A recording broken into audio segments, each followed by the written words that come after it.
What's good? What's good? Hope everyone's having a blessed Sunday.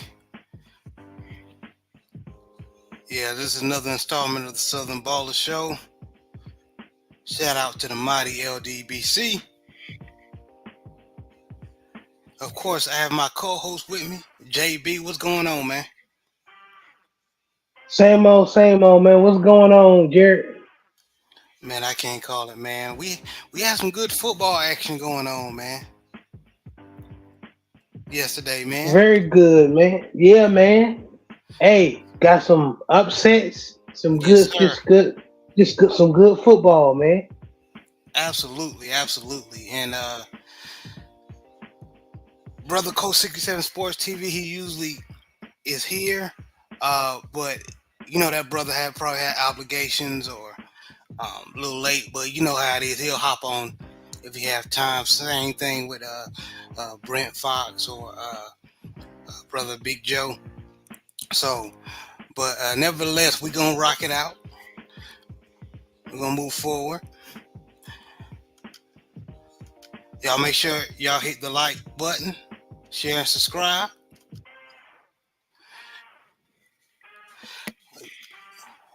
What up, D Weezy? He said he was at that South Carolina State game. Okay, he was at the. Okay. He said all last week on job site had Southern Ballers on the brain. Yes, sir. Yes, sir. I appreciate you, man. There you Shout out go. to those South Carolina State Bulldogs. What's up, fellas? Code 67, what's up, man?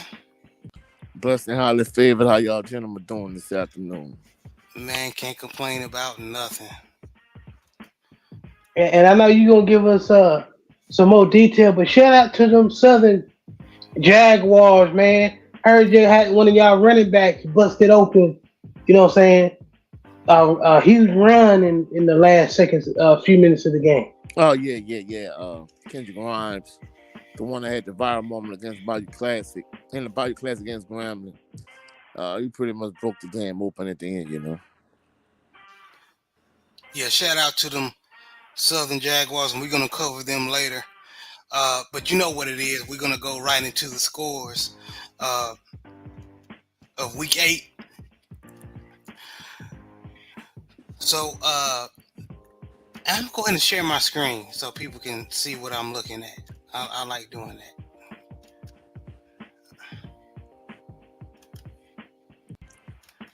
Bear with me one moment. Boy, Andy Dalton, terrible.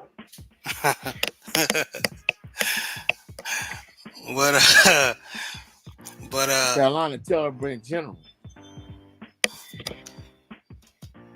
yeah, they are. They got talent though. They definitely got talent, but they're not. It's not coming together.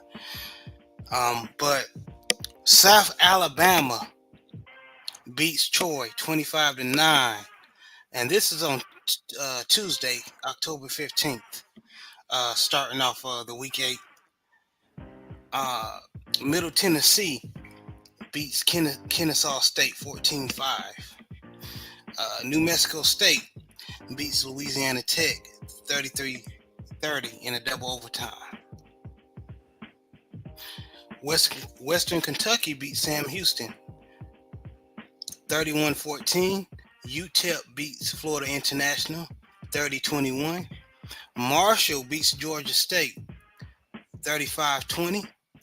Virginia Tech beats Boston College 42-21.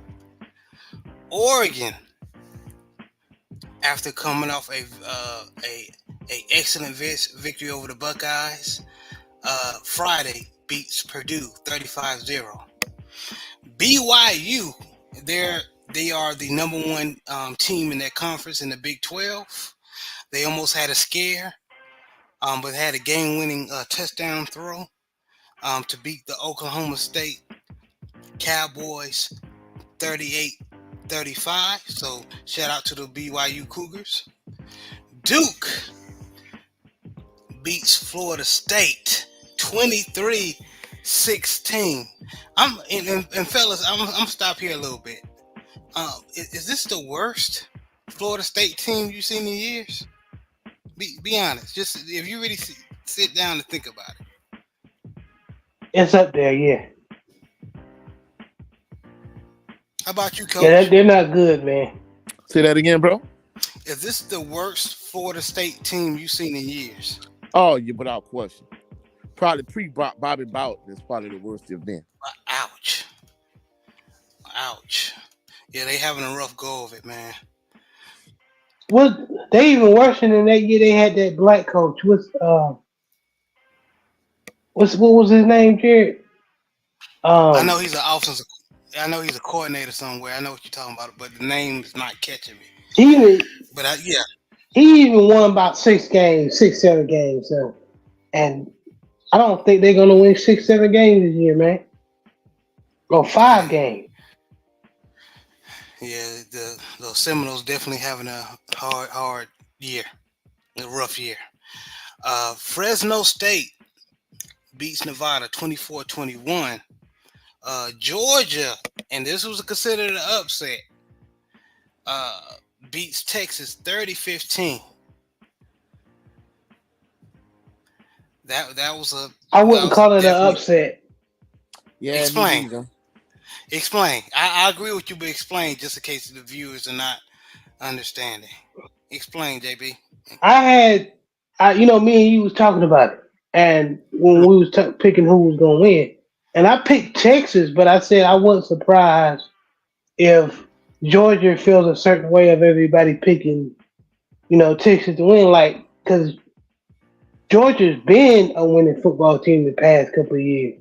Texas just got Hmm. relevant probably what a year ago. You know what I'm saying? Yeah, So I think the Bulldogs should let everybody know yesterday, hey, there's levels to this, man. facts. Coach, you agree with that? Say that again, bro.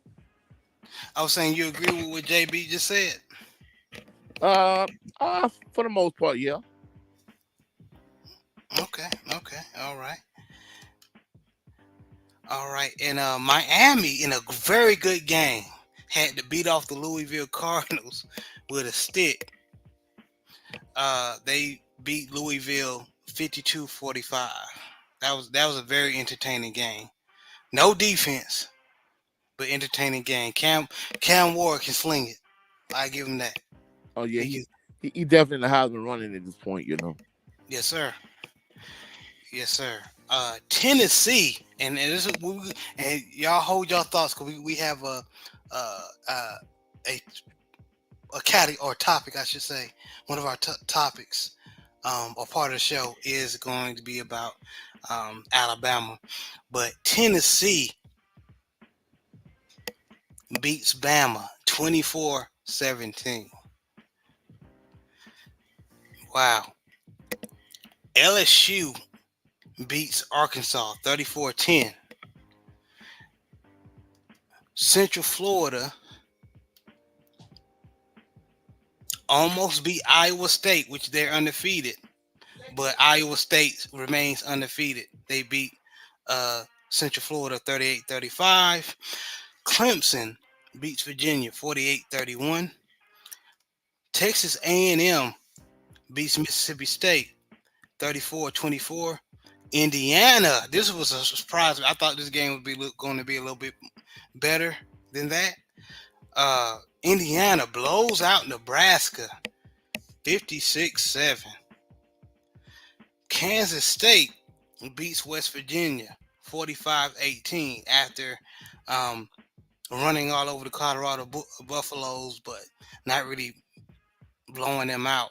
It was a good game, but they came in West Virginia and defeated the Mountaineers 45-18. Missouri avoids a scare and beats Auburn 21-17. SMU blows out Stanford 40-10. Wow. Uh, Illinois beats Michigan 21-7. Uh, the Michigan Wolverines is another team that they're I don't know if they're restocking or rebuilding, but they're Yeah, it's not there. Yeah, the former defending champions are, yeah, they're not the team like they were last year at all. What up, 86 Goats? Appreciate you, brother. Charlotte loses to Navy 51-17, and Army beats East Carolina 45-26. And coach, I wanna ask you something, man. Yeah, bro. What's going on like it seems like no the teams like the Navy and the Army mainly, and they got talent uh on their squads, but it seems like nobody can stop that flex bone. Well, bro, you got to realize you see so much spread. It's not like back in the gap when I was in high school. You saw a lot of triple option type teams, and we just knew, hey, it's basic assignment football. Uh, the interior people were responsible for the fullback and for the dive. If they lined up in the eye, hey, I'm responsible for the quarterback. I'm responsible for the pitch man. Right. Or if they had two wing backs, hey, I'm responsible, for setting the edge. I'm responsible for this. I'm responsible for that. You know, it's to the point now where it's so much spread. You accustomed to that, and also, I was saying this too. I was saying this in regards to, the Saints missing a lot of tackles these last few weeks. Like, uh, on every level, whether it's NFL, whether it's college, whether it's high school, junior high / middle school, you don't tackle as much as we did when we was coming up. In many instances, like I know a lot of these high school kids that I know, basically, like they pretty much either going shells and that's it, or helmets and shoulder pads, or I mean, it's pretty much like a walkthrough day every day in practice. So you might know like what to do with this, that, and the third, but you're not actually physically getting to hit people, because I guess because of CTE, the concussion stuff, and it's a variety of different reasons why, but they don't hit nowadays as much as we used to hit when we were coming up. So especially like if you're on a high school level, like they don't hit as much as they used to. Same thing on the college level, same thing on the NFL level. You know what I'm saying? Because I remember even back in the gap, we used to have two a days. Same thing with the NFL. But because of all of these different rules nowadays, trying to protect people. I mean, look at the NFL even added an additional rule in terms of kickoffs where a lot of the most violent collisions happen. Hey, they put the kickoff team and the kick return team like 5 yards away from each other to prevent the violent collisions. So at the end of the day, a lot of teams aren't prepared for triple option type football, double wing, flex bone, like those various type offenses, because there's so much spread football nowadays, and they don't understand like basic assignment football. Like, hey, I'm responsible for the dive man. I'm responsible for the quarterback or the pitch man or whatever. It's a lost art in the day and age. And like I said, with everything nowadays with CT and everything, you really not going, you can't hit as much. So teams really aren't as prepared for that type of offense. I agree. I agree. And then the type of you pretty much said what me and JB was talking about before the show. When we was talking about defense, these nowadays defense of schemes are not set up like back in the gap, like you said, to stop a team that can run the flex bone really good, uh, or even the option run. You can go back to Vanderbilt beating Bama. Bama was acting like they couldn't stop it at all, and they couldn't. So yeah, you're right. You're definitely right. And I Um, mean, from a schematic standpoint, I mean to cut you off, bro. I mean, we just knew back in the gap, hey, if you ran a 50 defense or 5-2 or 5-3 or 4-4 or 6-2, hey, we knew our assignments and we knew how to play against that type of offense. So that's how we were able to stop it and handle it. I mean, I've known teams to run, some teams sometimes even ran like a 3-4 or 4-3 and was able to deal with that. And I'm like, nowadays you can have teams that can run like a 6-2 or 4-4 or 5-2, 5-3, and they still don't know how to deal with it. But they're not really accustomed to playing assignment football. Whereas, like in our day, you was gonna see at least a few teams that ran triple option, whether they ran a wing T type offense, a flex bone, and they all kind of come off the same tree. Even if they lined up in an I and they ran like a triple option type offense, or a power I, or wishbone, that type of offense. Like we saw that at least a few times every season. We Whereas did. nowadays, teams might see it once a year, and when they go up against it, they are like extremely ill prepared to deal with it. Facts, man. And then you can also look at. I'm gonna say this, and we're gonna move on. Like we were talking about a couple of shows ago. There ain't no more 6'3", 260 pounds, 270-pound linebackers. You know what I mean? They're either Fred Warner size or Patrick Queen size, around that 230, 220, and they're very Built for athletic. dealing with the spread. Yep. Yeah, but the problem is, like we just discussed, if you get a offense that know how to run that option run or that flex bone or wing T really well, and you got linemen that like to run downhill or run block very good, a lot of them type linebackers will get pushed out to play because they too light in the cakes. Oh yeah, without question. But I mean, even in our gap day, of course, like you said, we had like huge defensive linemen in our 50 in our 5-2 defense, but everybody knew their assignment, so like we knew how to deal with it. And even if we played base, man, we wasn't just sitting back just letting them tee off on them. We was trying to shoot gaps. We was trying to be disruptive, So Facts, man. Agreed. Yes, D Weezy. And I'm salute to Brent Fox. He said, "Salute, brother, having to listen while on the move, still supporting." We know what it is, brother. I appreciate your support. And he said, "Yeah, back in school, Samuel 94, 98, we ran 4-4 stack defense. Everyone had gap responsibility. Yes, sir. Yes, sir." And J Bar said, "Salute family in chat. I salute J Bar. Appreciate you."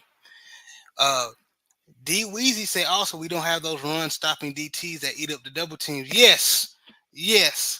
Thank you, D Weezy. Me and Coach and even JB talked about that in the past, where there ain't no more big Pat Williams or Big Sam Adams or Big Tony Siragusa, Tony Siragusa, Gilbert Brown, or Big Norman Hand. You ain't got those defensive tackles anymore because you need a defensive tackle to have the win enough to play at least 3 downs. 3 downs, yeah. So people want like that more of that Aaron Donald prototype, as opposed to that big slop hog like a Gilbert Brown. The only like anomaly where you might get like a hybrid, whereas somebody like a Vince Wilfork or BJ Raji, like they were huge, but for their size, those guys had stamina. That's why they're very athletic. Yeah, they were able to stay on the field all 3 downs because 1, they were athletic, and 2, for that size, they had stamina. Yes, and yeah, Brent Fox just said it. Yeah. Spread offense made that a thing of the past. Yes, sir. But moving on, man, we can talk about that all day. Cincinnati beats Arizona State 24-14. Louisiana Lafayette beats Coastal Carolina 34-24. Wisconsin beats Northwestern 23-3. UCLA beats Rutgers 35-32, barely. Wake Forest barely beats UConn 23-20. South Carolina, they were upset for slipping, letting Bama slip past them. So they took it all took it out on the Oklahoma Sooners, beating them 35-9. Eastern Michigan beat Central Michigan rival game 38-34. Temple beats Tulsa 2010. Bowling Green beats Kent State 27-6. Western Michigan beats Buffalo 48-41. North Carolina State beats now new ACC newcomer California barely 24-23. Notre Dame beats Georgia Tech 31-13. Kansas beats Houston 42-14. Miami of Ohio beats Ohio Bobcats 30-20. Toledo beats Northern Illinois 13-6. Texas State loses to Old Dominion 24-14. South Florida beats UAB 35-25. And JB, you were telling me that a brawl happened during that game. What happened, man? Well, when you get your behind, what you know what I'm saying, and you lose it consistently, you know what I'm saying, it it breeds dysfunction. It breeds frustration. So in the UAB, it was two bad teams, UAB and University of Southern Florida. And UAB was beating them bad. I think they was up on them by like two or three touchdowns. Trent Dilfer squad, and they on look on the sideline, ESPN showed them two players getting in the fight, and a lot of pushing and shoving. So that happens. That happens. They tried to come back, but they still lost 35-25. So yeah, even on bad teams, you got to keep your composure, young man. I know. Uh, Tulane beats Rice 24-10. University of Texas San Antonio beats Florida Atlantic 38-24. Washington State beats Hawaii 42-10. Colorado beats Arizona 34-7. They finally ran the ball, JB and Coach. They finally ran the ball. That's what me, you, Town, Joseph Townsend, all of us been talking about. for So I over mean, for over a year at this point. yep. And it's funny when the two games that they had blowout wins, when they ran the ball, everything opened up. They already got a good passing game, but if you run the ball offensively, you become unstoppable because the defense has to respect the run, and those windows are more open. So And um, I don't mean to cut y'all gentlemen off, but how crazy is it for Cal to be in the ACC? It doesn't make sense to me, man. Like, uh, especially on the away games where teams from the southeast got to travel, all the way to the West Coast. So yeah, it's that still boggles me, man. But we ain't charged of the NCAA conference change Yeah. unless you play college football 25. That's the only power you're gonna have. But yeah, man, that I'm still boggled regarding that. And I mean when you're that far apart because shout Cal out to and Louisiana. Sanford. Yeah, D Weezy. Shout Go out ahead. to the Louisiana All American Sports Network, on air Friday night. My commentary partner, Eric Hatfield, we were having that same discussion. He was like, if you're on the West Coast, like, how taxing is that for you to keep constantly going all the way to the East Coast to play games all throughout the course of the season, especially if you don't have a good team. Yeah, yeah, man. It's crazy. But just moving on. But shout out to Colorado, man. It's despite Shador throwing two interceptions because they ran the ball, they were able to still show Arizona they're the better squad. So already they're better. They have a better record than last year. So hats off to Colorado. Um, Georgia Southern beats those James Madison Dukes 28-14. And this is and ladies and gentlemen, if you don't know, I know the conference has changed, but back in the and coach will tell you, back in the FCS days, this was a rival. This was a rival, big rival, and there still continue to be rivals in the Sun Belt Conference. So even though James Madison is a great team as far as in that conference, Georgia Southern came to play. Georgia Southern definitely came to play. In those 1AA days, those two teams were like powerhouses, in terms of perpetually being in the Yes. 1AA playoffs, Yes, sir.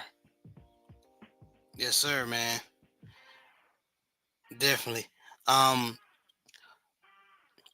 Maryland came back and beat USC, and Joe Town text us this in the group chat because I was watching another game. That surprised me, man.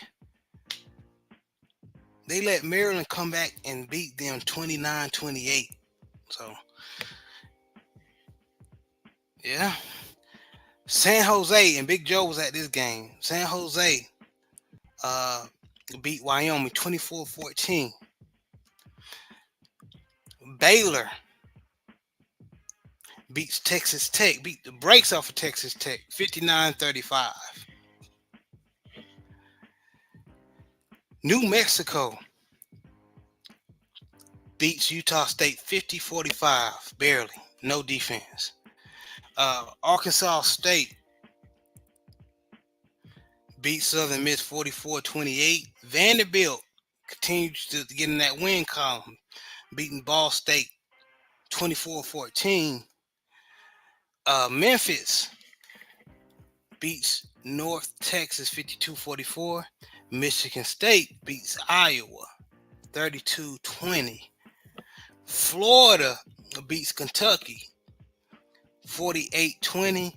Colorado State beats Air Force 21-13. UNLV beats Oregon State 33-25. And TCU finally gets in that win column, beating Utah 13-7.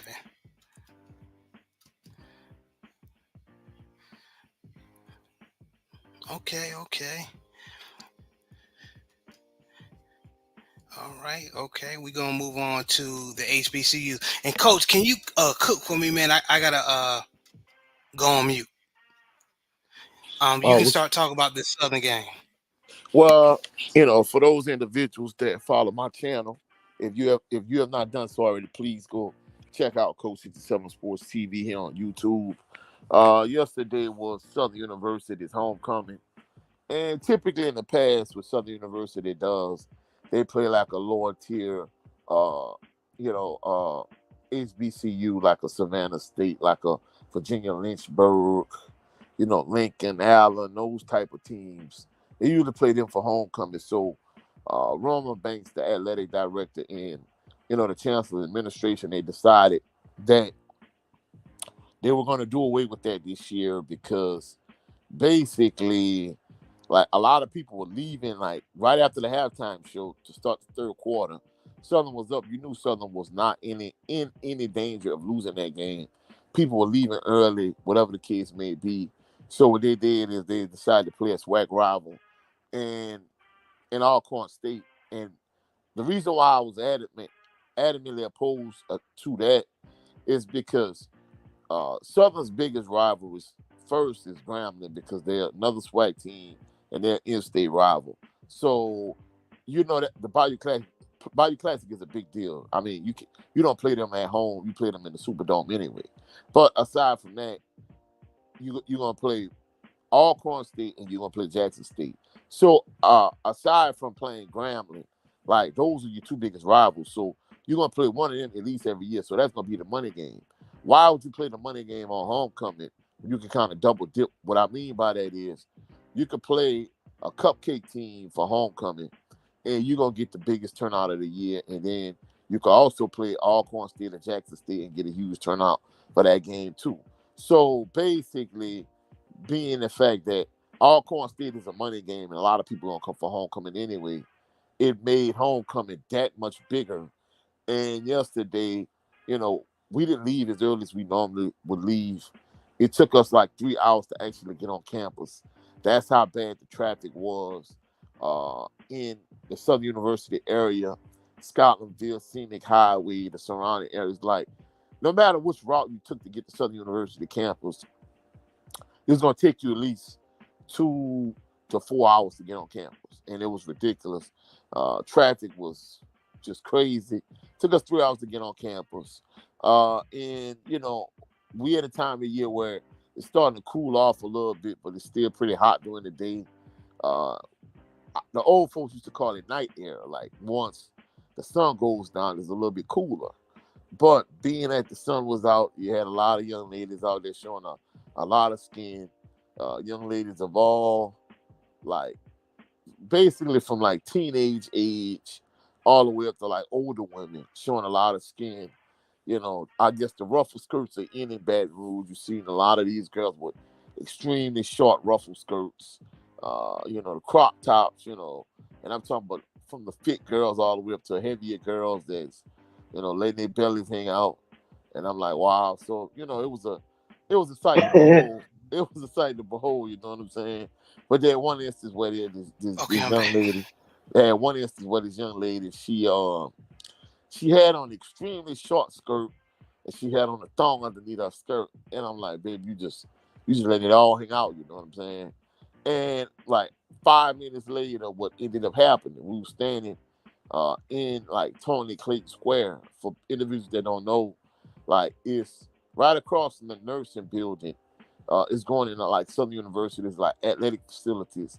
If you sit in the end zone, uh, not on Hardin Boulevard, but on the opposite side, like that's the end zone section or whatever.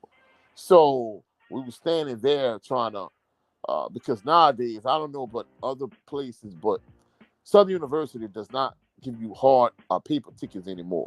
Everything is digital. And the fact that you have so many people with such a huge crowd, like cell phone service was trash. I don't care who your service provider was. So I don't understand how all of these girls were able to get on Instagram. You seen them taking pictures with their friends. You see them taking pictures in the stadium.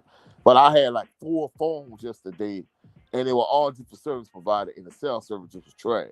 So anyway, we were standing and we saw a huge crowd of people just running in our direction. And we just stood there, and I'm like, okay, what's going on? So we get multiple different stories. You know, one person said basically some little youngsters were fighting, and by me teaching in Baton Rouge for the last 6 years, I'm assuming it probably was something gang related, rival neighborhoods. Either they were rival neighborhoods or rival gangs, whether it's, you know, vultures versus bleeders, 300, 600. You know, basically some ignorant Negro stuff. You know what I'm saying? And basically, what ended up happening is they said that after the fight, people start running, or one of the young men up with a gun but didn't start shooting. And in that same direction where the people started running from, like literally like a minute later, like 6 state troopers walked up. Of course, they didn't apprehend anyone. So I'm thinking, once the crowd start running, everybody just dispersed. So thereafter, you know, we went in the stadium. Of course, as usual, you know, a family-friendly environment. You know, it wasn't like outside of the stadium where you have all these youngsters, all these knuckleheads, and smell all the marijuana smoke, and you know they smoking on loud, smoking on gas, whatever. You know, I'm not a smoker me, but you know, you see them with a lot of liquor bottles, or you know, a lot of alcohol and tobacco and a lot of marijuana. But you know, either way, you know, the game was on the inside. You know, more of a family-friendly environment. You know, we went to the game, and basically, it probably was the best home game I've been to all season, and it was the best game I think Southern University played the entire season. Alcorn State won the toss, deferred to the second half. Southern got the ball, went straight down the field, and they got to like the 2.5 yard line. It was 4th and 1, and they couldn't convert. They went from being in the spreads and lining up in the eye, and basically they ran the same play like every time they was in the same situation. So that was my only issue with the play call. You know, Alcorn State has the worst run defense in the SWAC, one of the worst. So we knew going into the game that Southern University was going to be able to run the ball. But the issue I had is you took a freshman running back who was basically the feature back at one of the teams that won the state championship last year, Catholic High, and he's like 5'9", like 170. And you put him in the fullback position, and you give him the ball running straight up the middle. Now, you were able to surprise teams earlier this year, like McNeese State, running that same play. But every time you're in the same situation, teams know what you were going to do. So Alcorn State was prepared, and they stopped Southern on like the 2-yard line. They turned the ball over on downs. Next play, Alcorn State, like next play or two later, they throw an interception. Southern get the ball right back, but they couldn't do anything with it. Alcorn gets the ball again. Alcorn fumbles. So Alcorn fumbles on their first two possessions, and Southern wasn't able to capitalize on it. So on Alcorn's third possession, they're literally on the minus side of the field, like the minus 35. And it was like 4th and 1. And their coach decided to go for it. So, you know, their big running back truck, he ran like 65 yards for a touchdown. So I'm thinking to myself, man, this is crazy. So Southern answered with a touchdown of their own. And then Southern went up 14-7. And at the end of the first half, it was like 20 seconds left. Southern starting nose guard Willie Miles, he was able to get penetration, but one of Alcorn's offensive linemen basically tackled him to the ground, and SWAC officials, you know, being trash as they are, they didn't call anything. They scored. So for the most part, you know, Alcorn got the ball to start the second half. Southern got the ball back from, and basically the running game just kind of took over. Kendrick Grimes, he had over 130 yards rushing. He was the player of the game. Joshua Griffin kicked a field goal. Southern was able to hold, and he busted a long one at the end of the game. So Southern ended up winning 24-14. A very impressive win. They pretty much stuck with the running game. Kendrick Grimes and Kobe Dillon, you know, they ran well. Offensive line blocked well. And also, I got to tip my hat to Noah. Noah Body, he played good yesterday. He ended up getting hurt in the game, but he played good, you know, much better than he had been playing. So I got to give him his props. If I'm going to get on him when he plays bad, I got to give him his praise when he played good. Zay came in the game, but once Zay came in the game, Zay didn't have to pass it once because the running game was just so effective. So Southern was able to get an impressive win. Next week, they play against FAMU in Tallahassee next weekend. Okay. Shout out to them Southern Jaguars. Hopefully they continue to build off this win against Alcorn. They are now 4-3. So just want to do a couple of shout out to Sister Ravens Talk with Yolanda. She said hello everyone. Y'all support this sister, man. She's doing her thing, especially if you're a Ravens fan. She said, "Go Rattlers." Now we gonna talk about that. We definitely gonna talk about that. That's blasphemous in this chat, you did.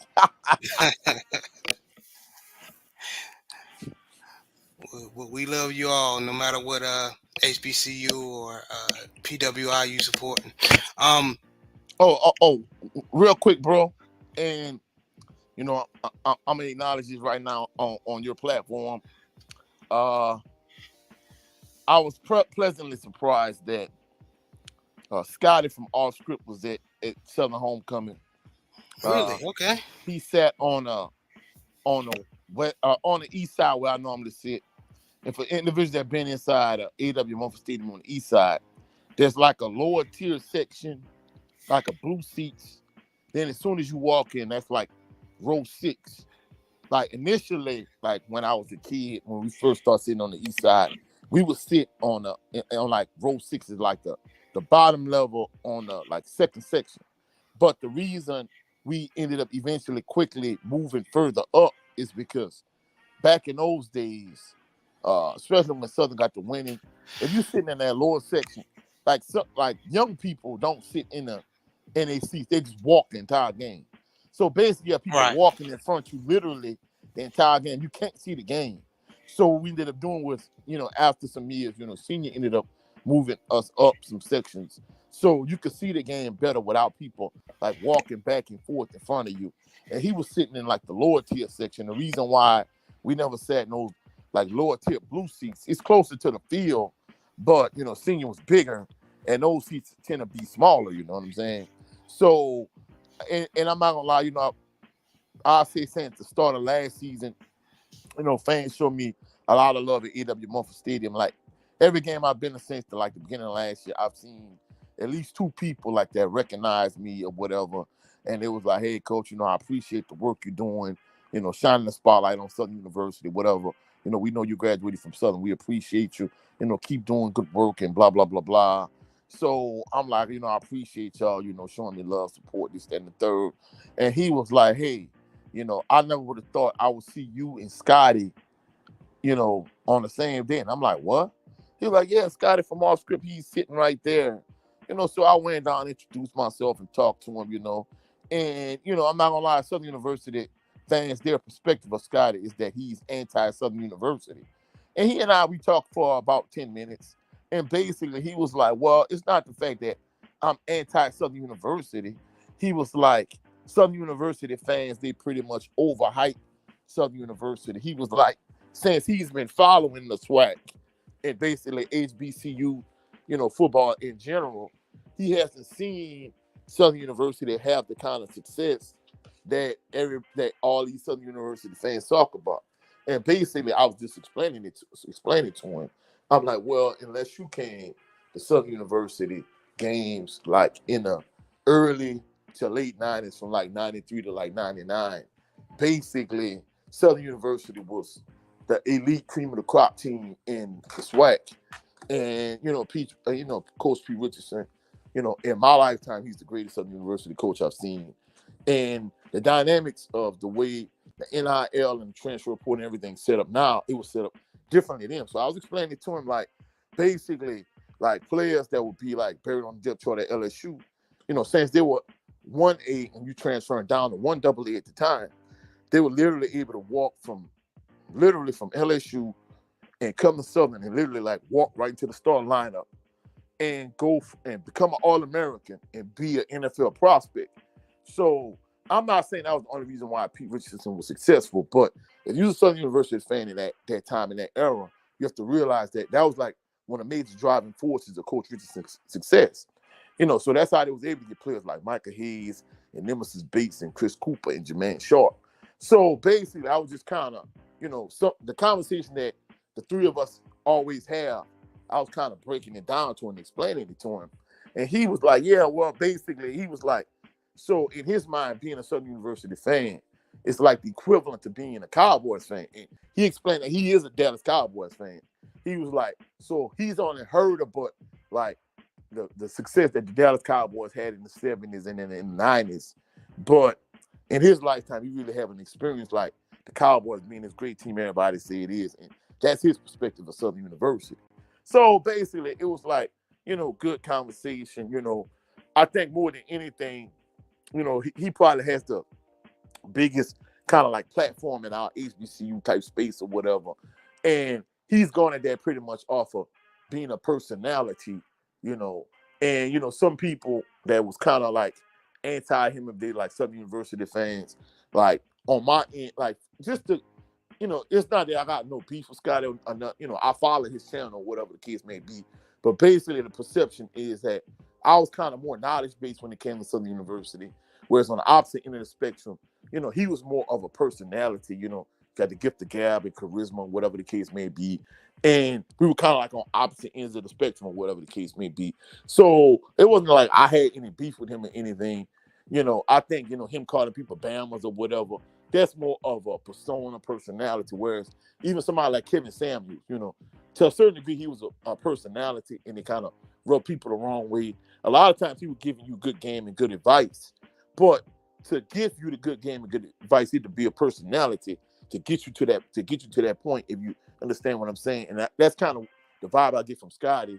Like talking to him face to face and in person. Like he was real nice, real personable, approachable, whatever the case may be. So I think a lot of what we see on off script, that just kind of the persona to kind of get you to his platform, if that makes sense. You know what I'm saying? No, it makes sense. I'm glad you sat down with that brother because um, he is a voice in this HBCU avenue as far as on YouTube and social media.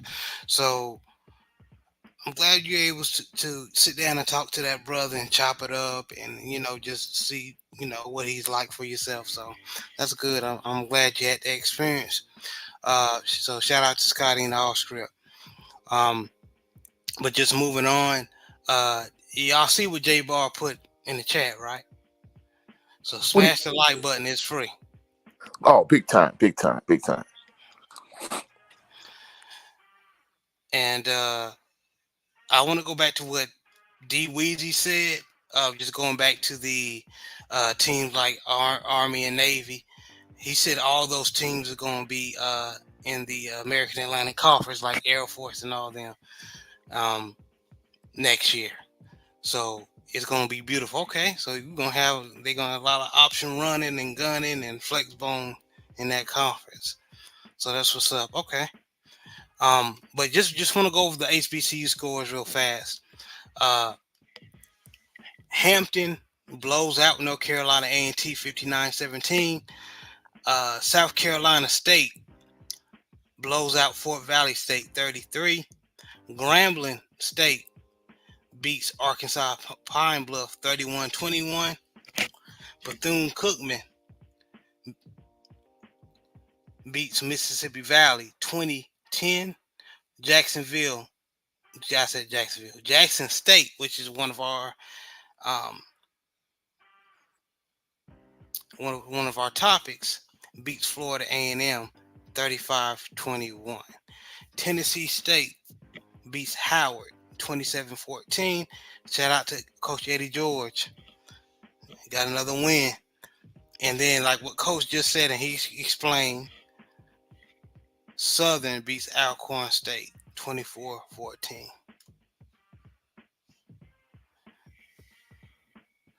So, yeah, okay. So now Jackson State is the number one team in the East now. And Southern is also for the meantime, the number one team in the West. So, okay. And I'm not gonna lie, Jackson State made me eat crow because I thought nobody in the East could beat them. So that's the swag for you. Well, I mean, that's one thing a lot of people have been talking about from the standpoint of, like, when it came to Jackson State and FAMU, whoever won that game was going to be in the driver's seat in terms of the East, and between Alcorn and Southern, whoever won that game was going to be in the driver's seat of the West. And basically what, both of them winning is kind of like the glory days, like in 99, first WAC championship game, whatever the case may be. And I'm going to be honest with you, even if they did play again at Jackson Jackson Memorial, basically I think it would be a different contest at this point, because Southern, they're playing with a lot more confidence, from a complimentary football standpoint. Southern is playing much better, and they really hit a good stride. I think FAMU is going to be a pretty good test, but defensively FAMU really isn't.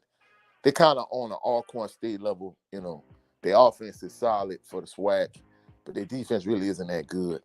So they fell off last year. Yeah, I think it's going to be a good test for Southern. But I think if Southern played the way they played last night for homecoming, I think they could beat FAMU. Okay, we definitely gonna be there to see it if it happens. Definitely. But moving on. Like I said, one of our topics, JSU upsets the favorite FAMU in the East. So what I was surprised about this game was Jackson State defense came to play. Yes, they gave up a long pass to two two long touchdown passes to FAMU wide receivers. But overall, that Jackson State defense came to play. I thought they wasn't going. In my opinion, I thought the Jackson State defense could not hang with FAMU all 4 quarters, and they did, bro. And guess who went off for Who, bro? Jackson State? Who? Who's my favorite player in Jackson State? Got to refresh my memory. Irv Mulligan, man. Wow. Okay. He went Okay. off, man. They couldn't tackle that man.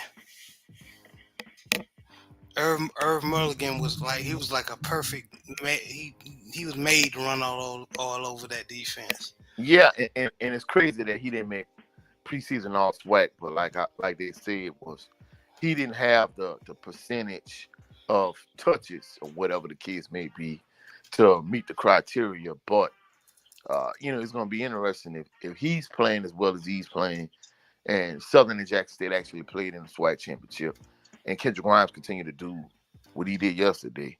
It's going to be interesting to see which one of those two teams will win that game.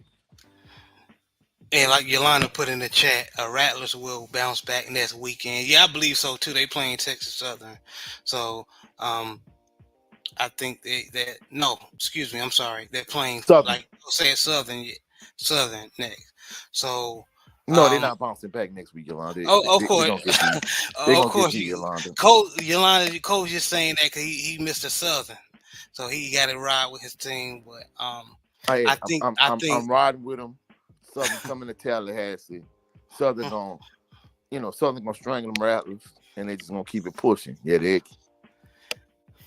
that would be great. But and I could be wrong, but just throwing my opinion out there and my prediction, I believe Southern's gonna do a valiant effort probably in the first half, and then the second half that FAMU offense is gonna be too much for Southern. And not.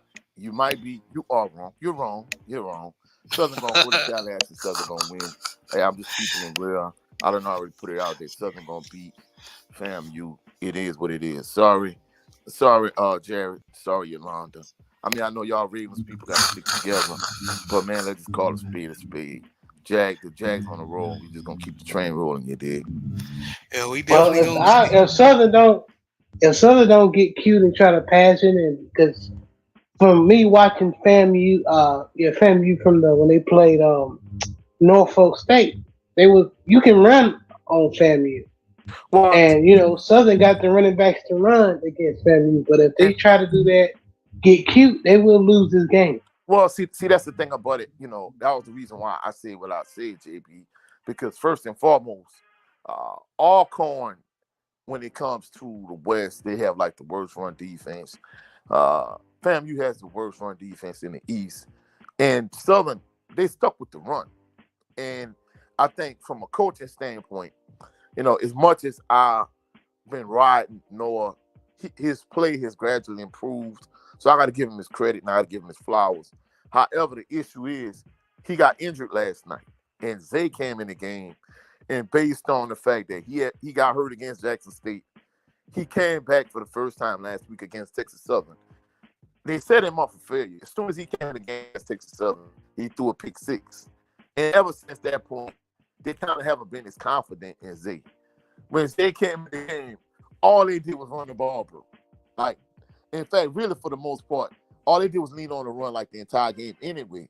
And Noah, they didn't rely on him, but he made timely throws. Like, they'll run the ball on first down, run the ball on second down. It's 3rd and 6, 3rd and 5. He would make a timely throw. It's 3rd and 3. He would pull it, and he would make a timely run.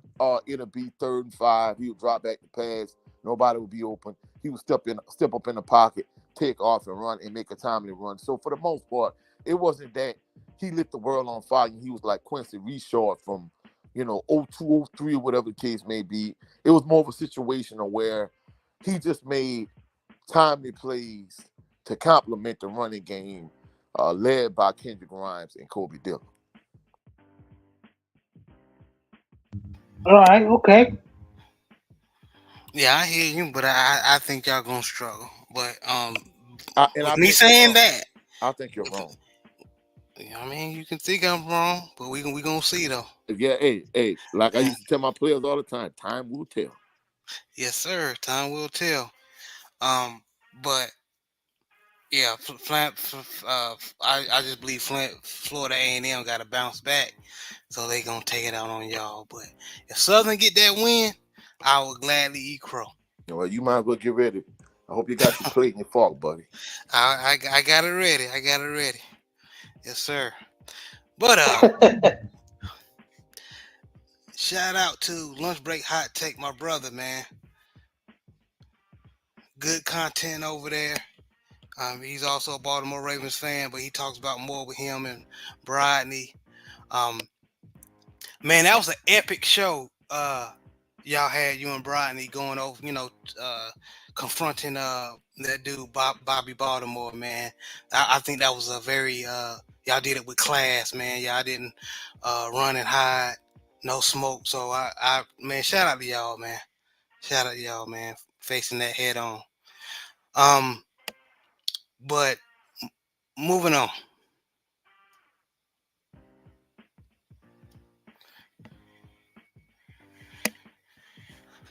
All right. Is it over for Bama's playoff hopes this year? Alabama falls to the lowest AP poll ranking in 14 years after Tennessee lost. Coach, I'm gonna go with you first. Um, Bama lost to Tennessee yesterday, so um, now they have the lowest AP poll ranking in the last 14 years after that loss.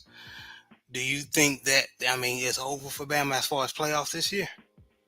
Uh, I think so, but I think the thing that's interesting is, of course, this probably is probably the lowest AP rating they probably had. Probably going all the way back to since Mike Shooter was the head coach. I don't think Saban was ever ranked this low. So, but even with that being said, I think the thing that kind of makes it interesting is the fact that you got like some of these conference shifting and realignment.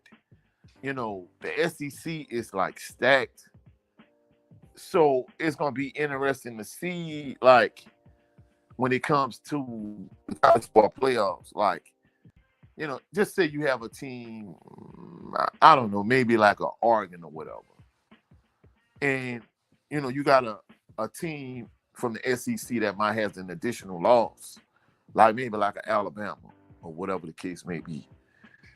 Who would you favor in that particular scenario? So, with the NCAA shifting in terms of like its Power Five conference, it being a shift and basically, you got teams like Cal in the ACC, and you got other teams in the Big Ten and the Big 12, and everything just kind of being all over the place. It's gonna be interesting to see how the paradigm shift in terms of like conferences being realigned. It's gonna be interesting to see how it affects the college football playoff. But in my opinion, I could be wrong. Maybe I am wrong, but I think based on like the way the Power Five has shifted, how's that going to impact the college football playoff? To me, that's going to be the thing that we need to see. Okay, okay, I hear you. JB, you think it's over for Bama as far as playoff hopes? This is the after the loss yesterday to Tennessee. This is the lowest ranking they had in 14 years. um, there's a chance, yeah, but who they play next? Who they next couple of games? Give me one moment. I can tell you. But like I was saying though, I mean, you got some realignment and some shuffling. So I'm gonna be truthful. If you have a team like, you know, this not an actual example, but I'm just kind of throwing teams out. Just say you might have a team like Cincinnati that's undefeated, and you have a team like Alabama that has maybe 3 losses. Who you gonna go with, Cincinnati or Alabama? And we saw that last year with Florida State. Even though Florida State's starting quarterback was injured, that kind of affected things. But the point I'm trying to make is, let's just be realistic. If you got a scenario where, you have a undefeated Boise State team and you have a 3-loss Alabama team, who you gonna go with? Bama, yeah. And that's the point I'm making. Yeah, yeah, and it is well taken. And I agree I with agree. you because Bama ball club plays the most in the probably the toughest conference in football, which is the SEC.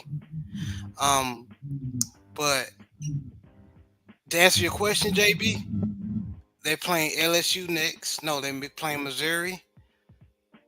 Then they play LSU. Then they gonna play Division II Mercer, which is a Mercy game.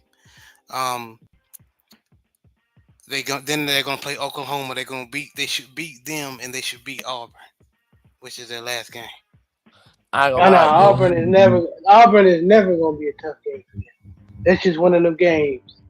It's just Well, I like the mean, Steelers and the hey, Browns and hey, Cincinnati for us. hey, Cam Newton Hmm. just beat Alabama, so you can't say that. I mean, I know they don't have a Cam Newton at quarterback at this point, but it's not like Auburn has never beaten Alabama, for one. And second of all, Right. I mean, they got a pretty tough schedule. And that game against LSU, that's gonna be a That ain't dog no. fight right there. That ain't gonna be no easy game. I mean, But that could really. I'm not gonna lie. We always talk about the fact that we in the LDBC. We talk about we want competitive 50-50 fights. If that was a boxing match, that'd be a 50-50 fight. right. But like just piggybacking off of some of the stuff that Coach was saying. Yeah, like if they get like another loss, right? And somebody, how many slots is open for the playoff? It was 4, now it's like 6, right? Something like that, yeah. So maybe they'll sneak in the last 6 to get that 6th spot. Maybe, you know what I'm saying? So I can see that happening, but I don't think is it hitting it for them to be missing it. Yes. Is it totally 100% over for them making the playoffs? No. Okay, we definitely gonna see. I think it's my opinion. I think it's been one for them. I think they gonna struggle with LSU. Um, they might struggle with Missouri, but Missouri defense is very questionable. Um, so I'm not sure about Missouri. They may blow out Missouri. But that LSU game definitely gonna be a hard one. And Auburn, even though Auburn is not that great at all this year, it's still a rivalry game. So who Rivalry knows? game, big time, bro. Auburn was good last year, and then they had to score a last minute touchdown in the corner of the end zone for To beat like Auburn. 40, 50 yards away to beat them. So you can't write that off as a win. Yeah, that's true, man. But it's gonna be interesting, man.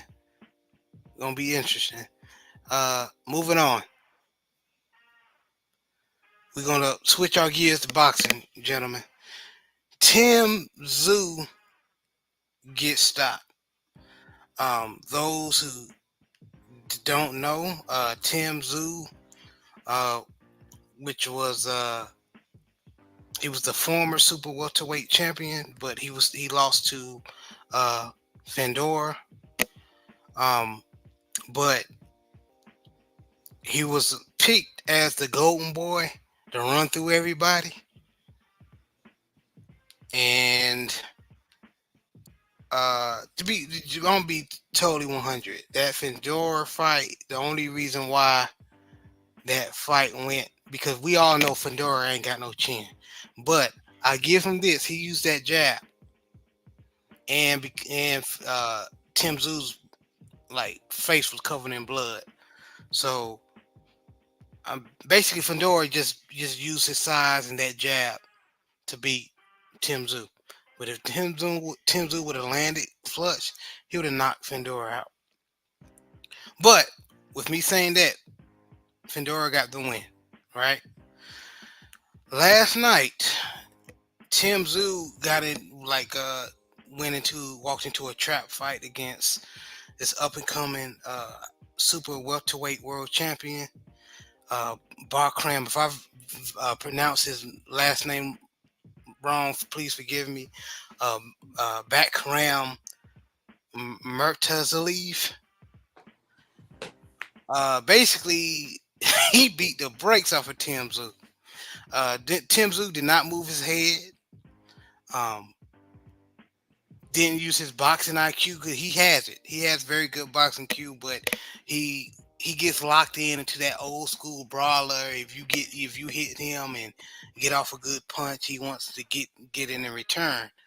But Murtazalev basically had that NyQuil for him. And it turned into a third round TKO where he basically was taking too much punishment. He was knocked down multiple times, and his 5 times. 5 times, and his corner ended up throwing in the towel in the third round. Now Murtazalev is calling out Terrence Crawford, what I think is too premature. He needs to. I don't think you're ready for Terrence Crawford. I don't know, but going back to the original question, what did you think about Tim Tszyu getting stopped, Coach? Well, of course I was at homecoming, but I watch. Shout out to the General 78 Sports TV. Y'all go follow his channel and his backup channel, LDBC General. But after watching his post-fight reaction, I went and watched the fight, and I think it kind of caused a lot in the question with Tim Tszyu. I don't know if he's trying to be like his dad, Kostya Tszyu, because when Kostya Tszyu was a junior welterweight, Kostya Tszyu had power. Kostya Tszyu was a game-bred dog. But Tim Tszyu, I don't know if it's, him not just, I don't know if it's him not performing well after losing to the Taiwan Inferno, Sebastian Fundora. But basically, I'm not even gonna lie, Tim Tszyu, he looked like trash in that fight. And for all them people that was saying, if Errol Spence Jr. would have moved up from welterweight to junior middleweight, that basically Tim Tszyu would have stopped him. I don't think so. I really don't, because he didn't fight a smart fight. To me, I think in that fight last night, he should have boxed more. But to me, I think he tried to be like a Arturo Gatti, Mickey Ward type fighter, and I think that was a bad fight plan. And basically, when you're fighting against a bigger fighter that has pop, I think he should have used. If he would have boxed, I think he would have been better off. And truthfully speaking, looking at the way he performed in that fight, I think it might be questionable just for us to assume that he would have beat Sebastian Fundora in their junior middleweight fight. So at the end of the day, Tim Tszyu, he looked bad. I think people that was saying that, hey, basically, if he'd have fought Spence or Crawford, he would have beat either one of them. I think that was too premature. At this point, I hate to say it, it's kind of making Tim Tszyu look like a hype job, in my opinion.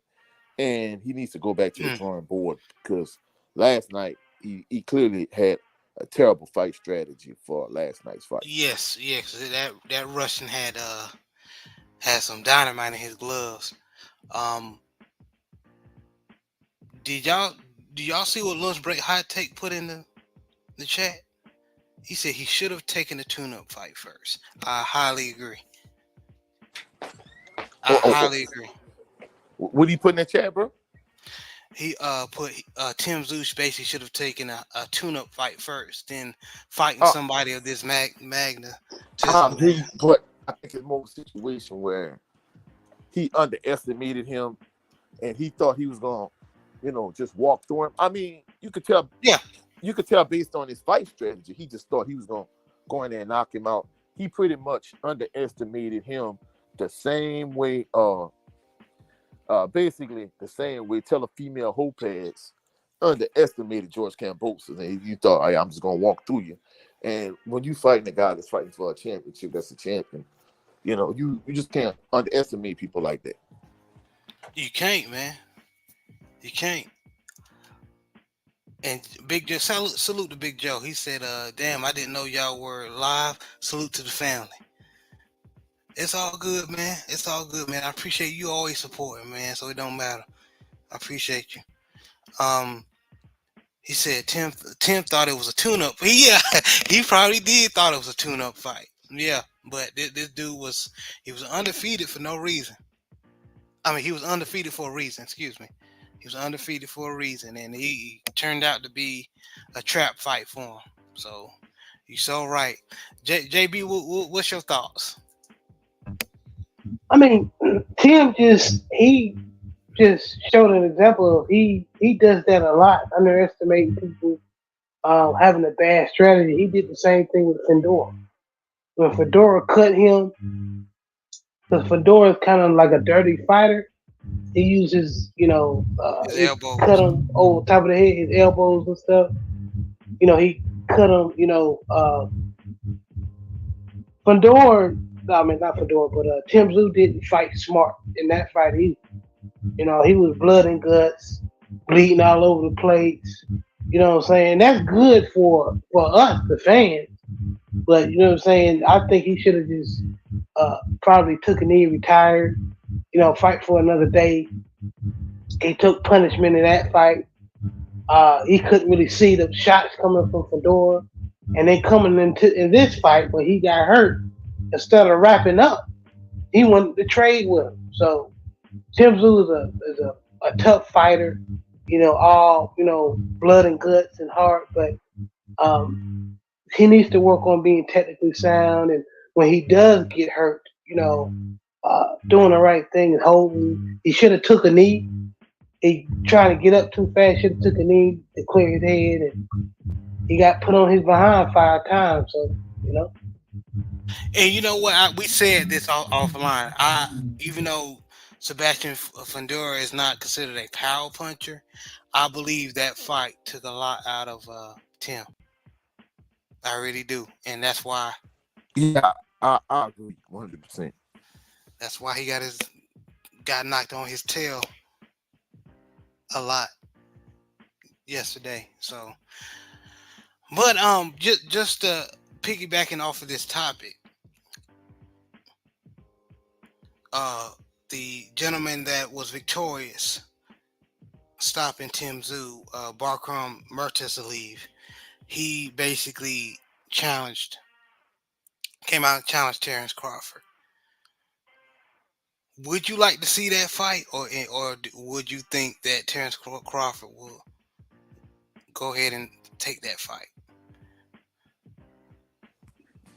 I mean, if I'm Crawford, I'm not gonna lie. I'm looking to fight Sebastian Fundora next.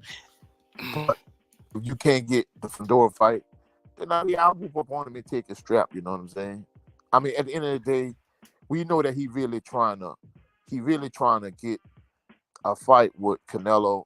And like 7-8 says all the time, I think it's a bad idea from the perspective of, dude, you're moving up and so much in weight. Like, really, people don't realize that Terrence Crawford really was, a lightweight at one point. So, I know you might have been big for that weight class and you was weight training, kind of like the way Devin Haney was before he moved up to junior welterweight. But even with that being said, like, dude, you're moving up too much in weight. And even if you did move up in weight, Canelo not gonna take the fight anyway. I felt like if you and Canelo fought to catch weight, maybe bring Canelo back down to middleweight and you move up to middleweight, cool. Because Canelo started out as a junior middleweight anyway. I think that would be fine. But for you to go all the way up to super middleweight, man, that's a bad idea. So at the end of the day, I think he should just focus on becoming the undisputed junior middleweight champion of the world and just call it a career after that. I think the legacy is cemented. I think he would have enough money. Of course, they talked about Conor McGregor was at one point was trying to interest him in in an MMA fight. And he was like, I'll get money. And he was like, basically, I'm not just doing anything just to get a bag. He was like, I can make money in the sport of boxing. And I think that's the right approach. I think he needs to have that exact same approach when approaching a potential fight with Canelo. And truthfully speaking, in my opinion, I don't think, we don't want to disrespect these fighters saying that they're cowards or whatever the case may be. But in terms of fighting the best competition possible, Canelo has no testicular fortitude. He's been running David Benavidez for years. Even if he was to really have a chance at fighting Bud, I don't think Canelo would take it anyway, to be truthful.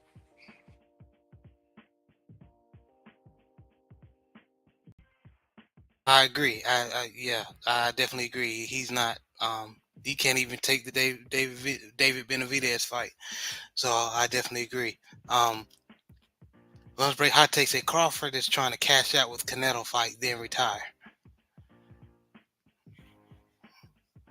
Okay. I'm just tired of people, and they might be right. I'm just tired of people trying to chase Canelo, man. That's why he's not, man. Man, I'm gonna keep it The 100 best, to me. the fight for Canelo is him and Benavidez.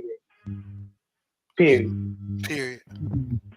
And I mean, I'm gonna keep it 100. Even the fight with Bivol, him fighting Dimitri Bivol, it was a cherry pick gone wrong anyway. He really didn't want no smoke with Benavidez. He felt between the two, he felt Dimitri Bivol was sweet, and he picked the wrong option. Because I don't care what nobody say. Realistically, Bivol beat Benavidez. I don't care what nobody I think say. so too. I think so too. So And me and Coach, me and JB, there was a civil war going on. Like JB and Dad and Pops believe Beterbiev won. I believe Beaver won. I know, I ain't gonna lie. I think Bivol won. I think he kind of I felt like he outboxed him. Me too. He outboxed, but he got hurt multiple times. He was in survival mode, and most of that fight, he was getting hurt multiple times in that fight. I'm not. Well, I mean, see, when it comes to, that's one thing about boxing compared to like maybe football, basketball, other sports. Boxing is more of a subjective sport. That's why sometimes you get these outrageous scorecards. To me, I felt like if you'd have scored at 115, 113 in favor of Beterbiev, cool. But man, I agree. For you to have I agree. 112. Man, that was ridiculous. Outlandish. That's the outlandish. That was ridiculous. I agree. Yeah, and that's what makes the sport of boxing look like a joke. But at the end of the day, truthfully speaking, I'm not even gonna lie. If you look at David Benavidez when he fought against with the other boy, the other champion that Canelo knocked out, I can't think his name. Caleb Plant. Yeah, when he fought Plant, I'm gonna be truthful. I thought that fight was a draw. But let's be real with you.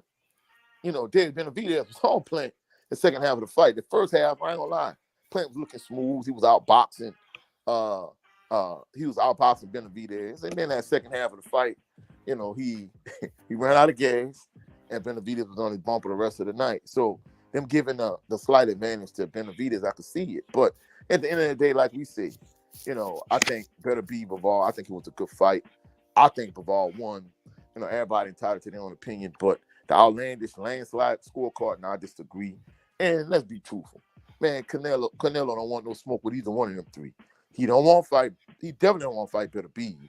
He don't want to fight Bivol, and he don't want to fight Benavidez. To me, bro, hey, the three of them, I feel like if they just have like some kind of little three-way fight between them where, hey, maybe Benavidez could fight either one and then fight the other one. Well, to me, I think the best thing would be if Beterbiev gave Bivol a rematch. I don't think it's going to happen.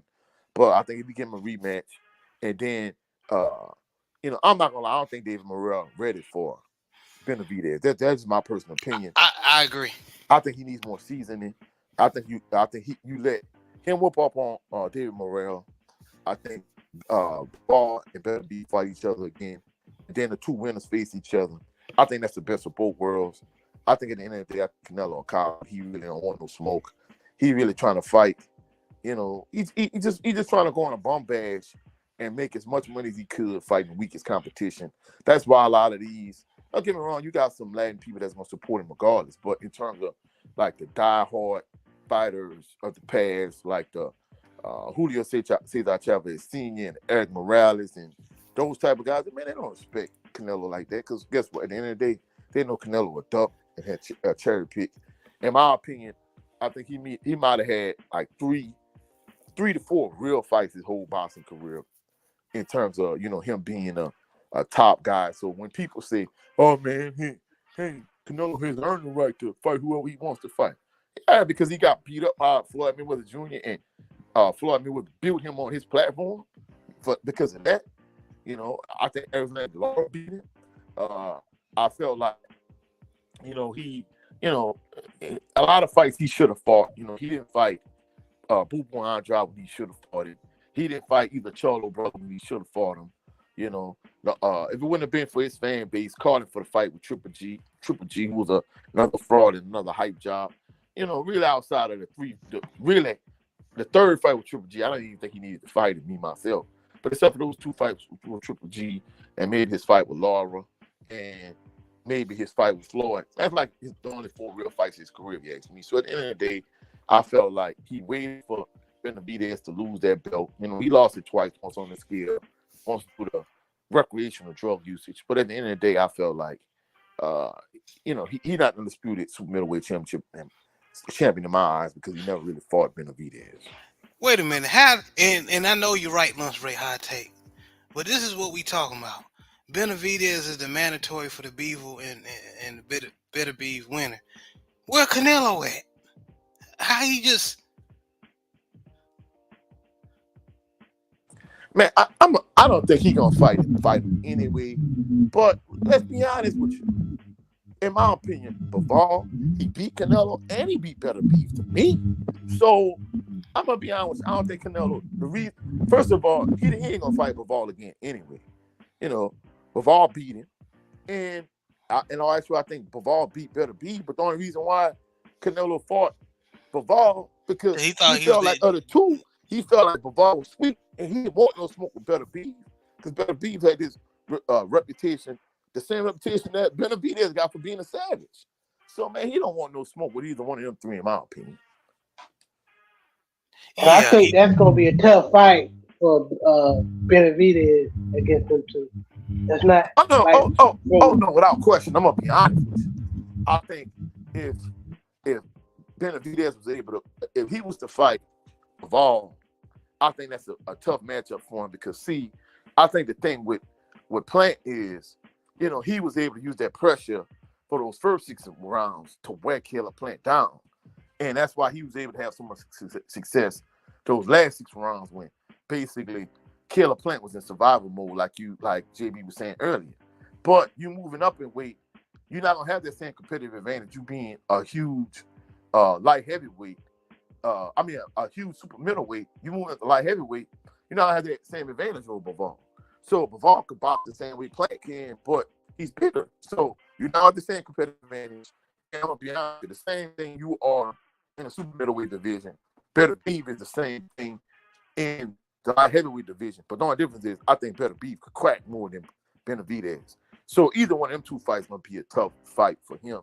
Honestly, I honestly see him stopping David Morrell. I don't think Morrell is ready. I don't know why he calling out Benavidez. He's been calling out Benavidez not as long as Benavidez been calling out Canelo, but he's been calling out Benavidez for a while. I don't know if he think Benavidez weak, or maybe he think Benavidez is a straight line to Canelo. But I think that's a bad look for Morrell. I don't think Morrell ready for that type of smoke. I highly agree, man. I highly agree. But just moving on, we're gonna talk about UFC a little bit. So those who don't know, because in my opinion the fight wasn't promoted well, but Francis KO's I don't even know the dude's name. Hold on. He beat the dude named Renan Ferreira. Is a heavyweight in MMA. He KO'd him. Now here's my question. Okay, because that was Francis' tune-up fight.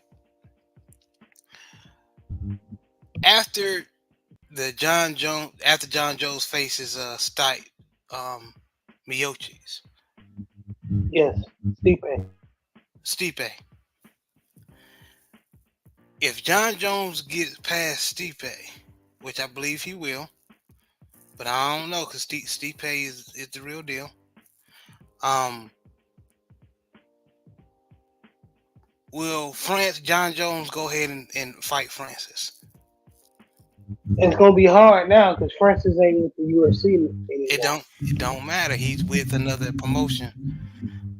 But I don't think if you think Dana White is gonna let John Jones go over there. So whatever I think it was PFL, Yeah, PFL. something like that. But what if a PFL put up more money? I don't know, man. I'm familiar with the boxing politics, but I don't know when it comes to fighting on other networks and stuff. But I'm not sure about the UFC politics. When when two UFC fighters are fighting on different companies or different platforms. So I don't know how that's gonna work. They should. It makes sense. I'll watch it. But Yeah, I agree with JB. One, I don't think it's gonna happen. But two, I think with Dana White's business model, like you limit it in terms of the max amount of money you can make is capped. If you want his star fighters and you locked into a contract and you have like fights left or years left on your contract, he's not just gonna let you walk to a rival company and fight. Love Break High Take just said it. Okay. But that's the reason why people like, Conor McGregor, like Anderson Silva, like whoever. That's the reason why these guys are looking to like fight boxing matches because, the kind of money McGregor made fighting Floyd Mayweather Jr., he can't make that in a UFC and probably any other MMA promotion. So that's why those guys look to, for boxing matches. Just think about it. Francis Ngannou and Dana White, they came to a stalemate in terms of, really being kind of, agreement on him, getting a new contract or a contract extension. And Dana White, he pretty much dug his feet in, and Francis Ngannou did the same thing. So we know Francis Ngannou more than likely he probably won't fight another fight for the UFC. And then not only that, but look at the kind of money he made, just a couple fights he fought against, that the Gypsy Queen, Tyson Fury, and Anthony Joshua. Look at the kind of money he made in just those two fights alone compared to, he made more money in those two fights than he did in his whole MMA career. So maybe if John Jones is free, he can go over there and they can fight that fight. And I'm not gonna lie, it would be huge for the PFL platform. But at the end of the day, I don't think Francis Ngannou is gonna ever fight another fight in the UFC. Well, yeah, I don't think Francis and Dana White relationship is on good terms right now. Oh no, I mean, I'm not saying it's completely burnt, but from what I've read and what I've heard, it's pretty bad, a pretty bad situation, and they've reached the impasse, and it's pretty much hard to go the other way at this point.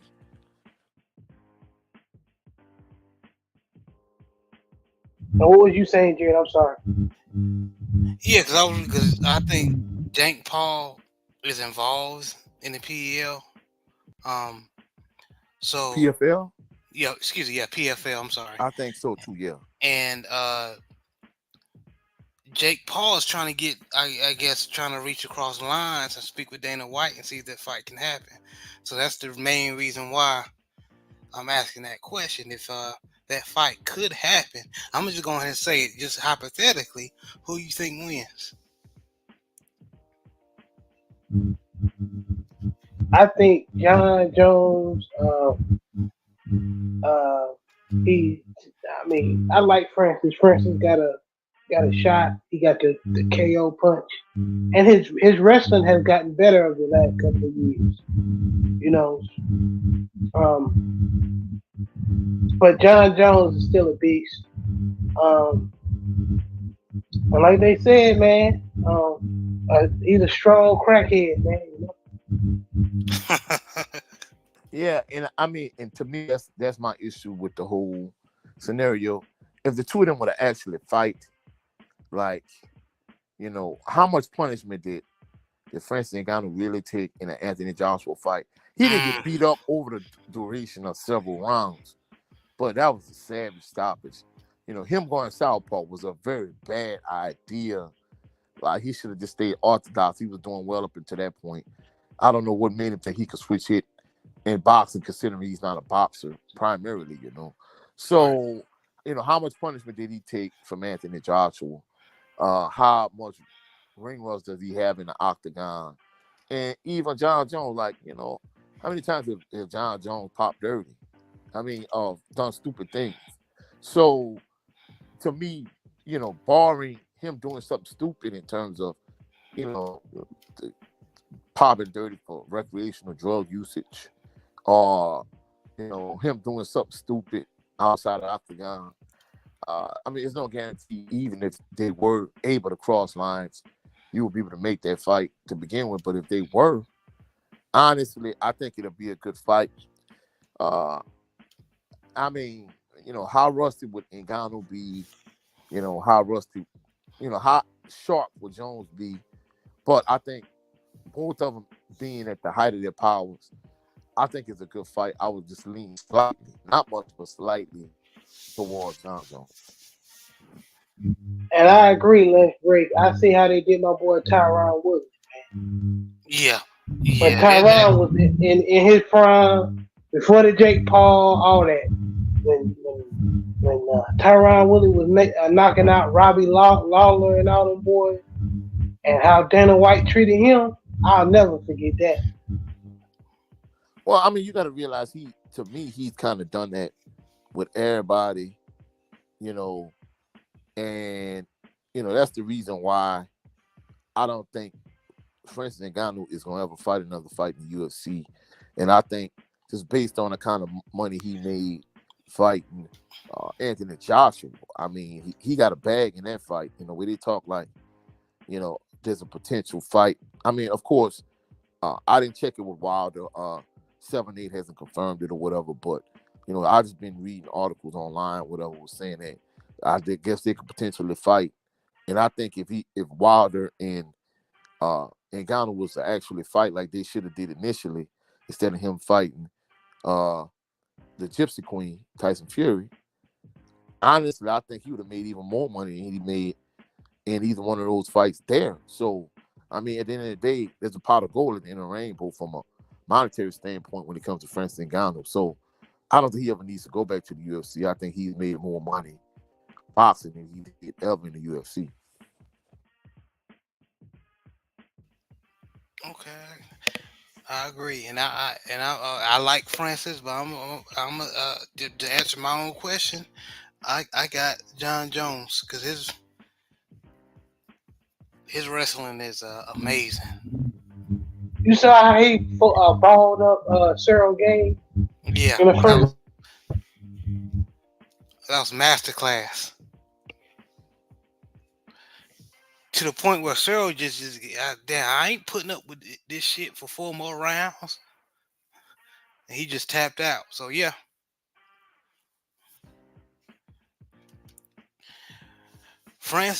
Big Joe said Francis at the stage now where he don't need the UFC, just be a free agent, do what he want. Yeah, yeah, and that's what he needs to do, especially avoid Night Lunch Break Hot Take said at JB, avoiding racist ass Dana White.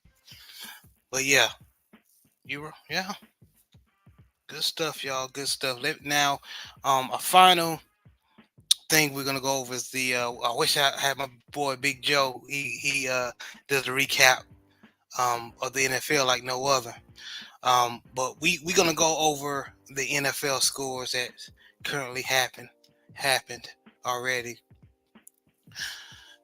Let me take this caption down. Hold on.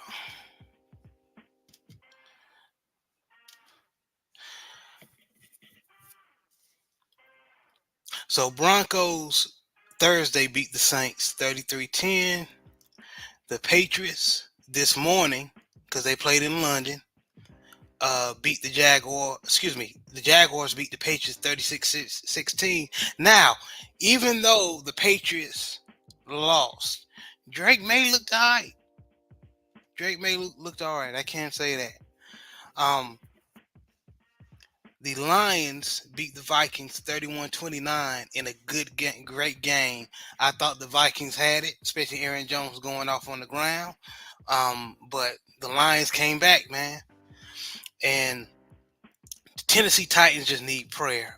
They got beat 34-10 by the Buffalo Bills. Going down here.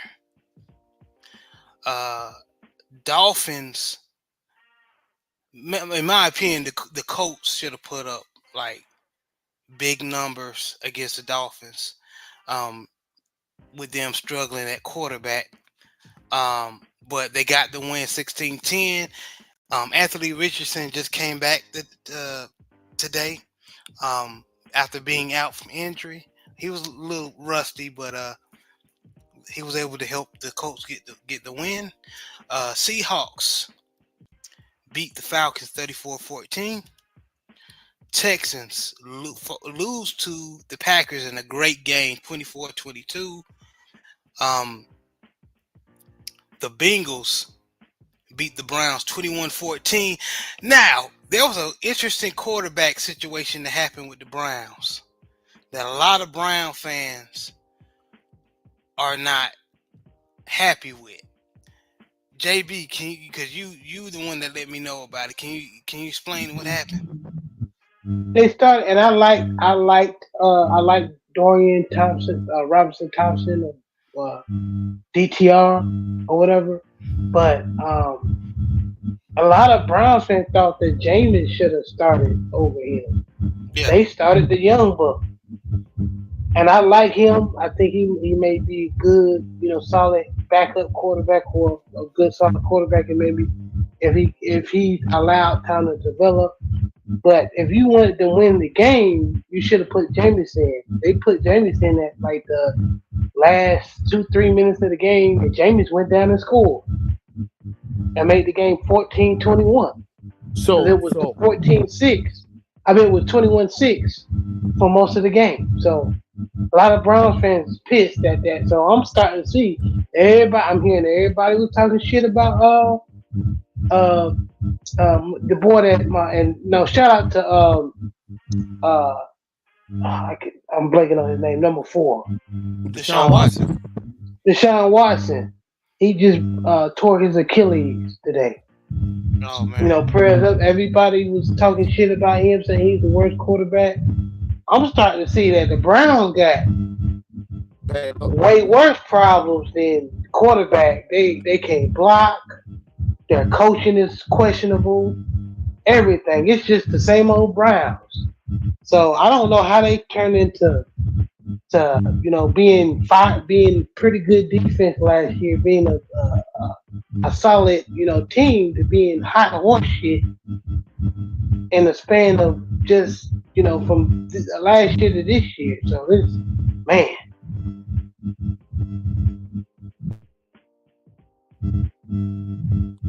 So why did you decide to start this guy over Jameis Winston?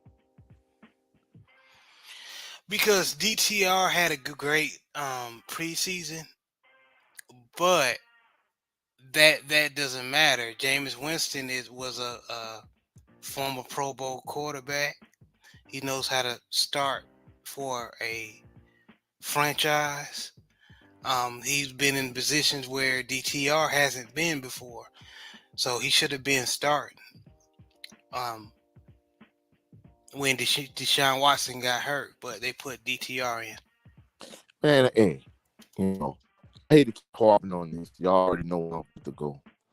I'm gonna be truthful. Instead of having Derek Carr, I'd rather have Jameis Winston and Spencer Rattler being like the heir apparent like next year, as opposed to having Derek Carr and Spencer Rattler maybe being the future. I'd rather have Jameis Winston in that same scenario, because guess what? You wouldn't have to pay Jameis Winston this much money. So that's why I wasn't a huge proponent of the Saints going out and get Derek Carr.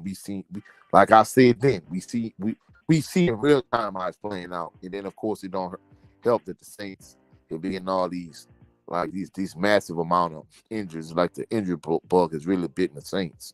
But at the end of the day, I don't know why. To me, it seems like James Winston has this reputation across the league in the NFL. I don't know what's going on. You know what I'm saying?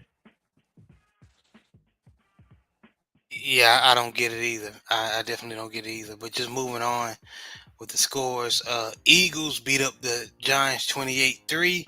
Saquon Barkley had a field day. Uh, the Rams are beating the Raiders 26. It's 7 minutes and 30 seconds left in the third quarter. The Washington Commanders are blowing out the Panthers 37-0. It's a minute and 33 seconds left in the third quarter. The Chiefs are in a tight one with the 49ers 14-6. Just beginning of the third quarter. And later on today, we have the Jets and Steelers that, depending on your time zone, Central Standard Time is 7:20 p.m. And the Ravens and Buccaneers play tomorrow at 7:15 p.m. And the Chargers and Cardinals play tomorrow as well at 8.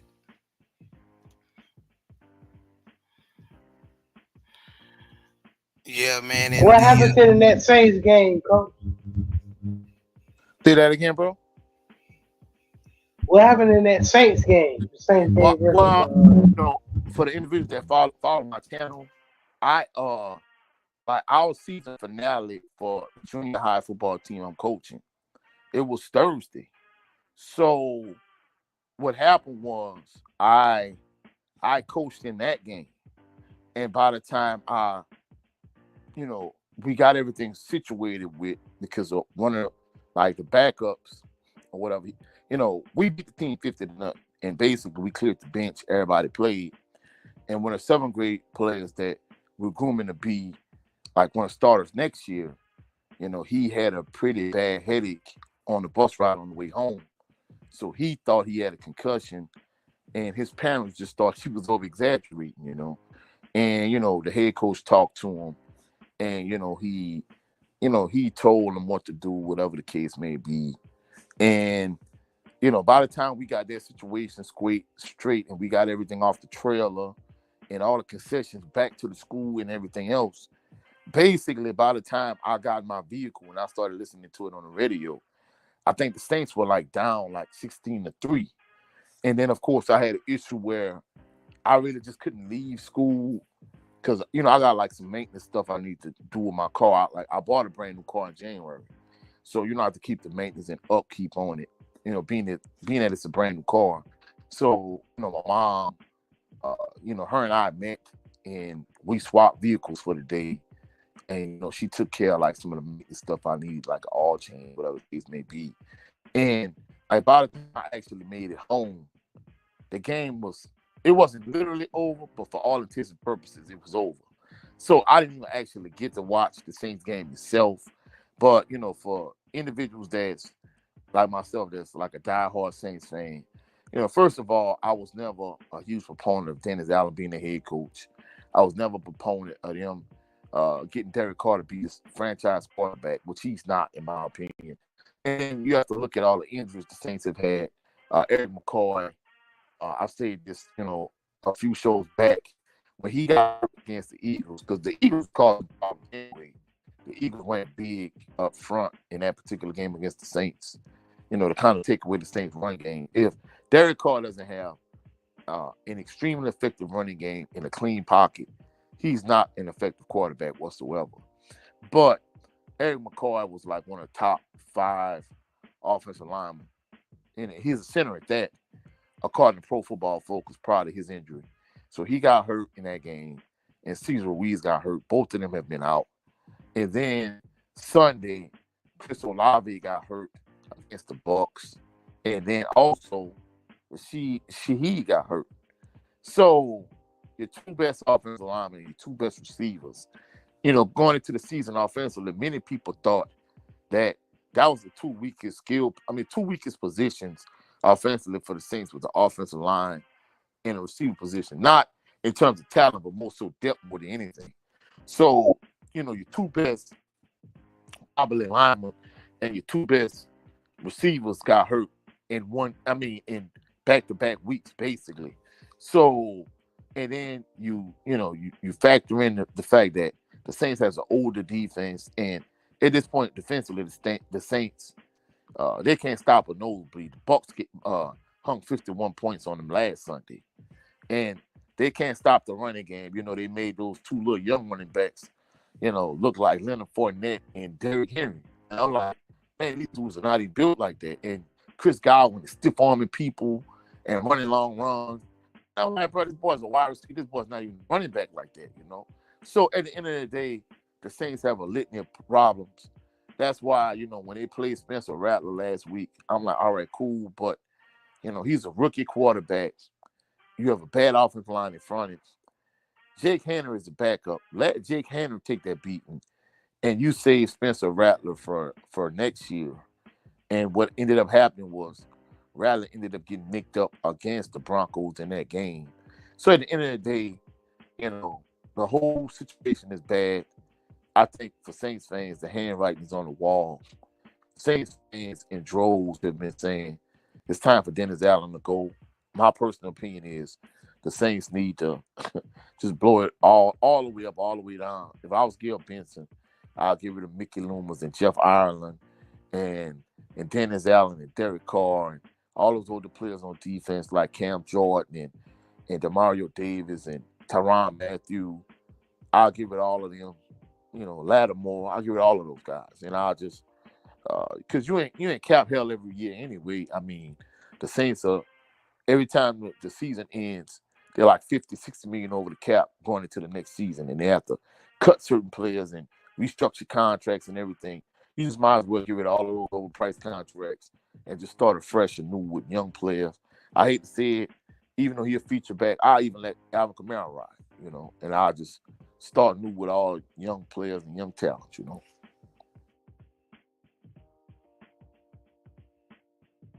Yeah, I hear you, man. I hear you. JB, when it comes to your Baltimore Ravens, how do you predict the game to go tomorrow? Yeah, we playing the Tampa Bay Buccaneers. playing the Bucks, right? Mm-hmm. I mean, it's gonna be a competitive game, man. It's gonna be a competitive game. Baker is playing good.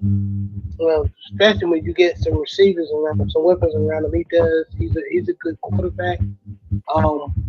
But he will do some Baker like stuff where he try to do too much and throw a couple of picks. So he did throw some against the about 3 of them against the Saints. So I'm hoping our DBs are in the correct place to catch them.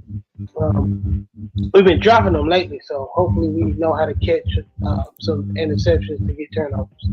But I think it's going to be a close game. I think our running game is going to push us out in front where we get the edge.